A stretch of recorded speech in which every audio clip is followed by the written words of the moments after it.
as for how I think about the healthcare system in Spain, I think I really like what I'm seeing here. It seems like you're doing a very good job to make sure that it can be accessible to anyone who really needs it. Well, just about anyone in general, really, since healthcare is kind of a fundamental human right. So it's important that they're doing their part to ensure that everyone has access to it. As opposed to how it works in the U.S., where it's a lot more difficult, I guess you could say.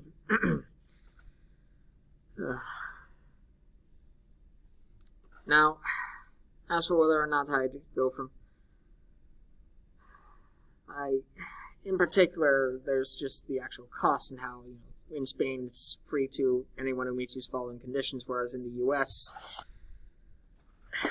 it's a lot more expensive, and that's not the case here. It's more expensive and more difficult to attain, and it can be a lot more obtuse. Like I have a friend who's currently her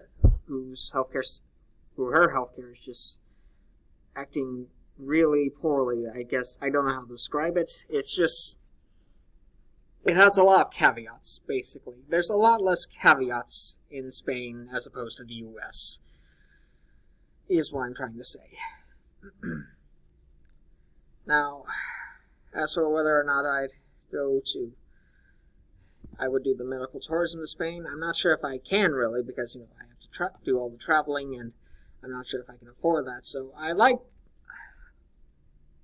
think I would very much prefer it over there as opposed to here in the U.S., but I'm not sure if I'd ever even be able to partake in medical tourism.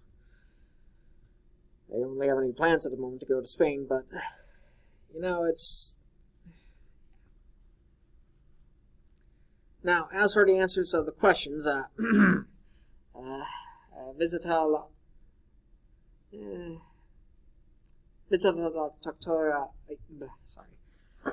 visito la doctora rara vez, no síntomas, no tengo síntomas, y no tomo los medicamentos.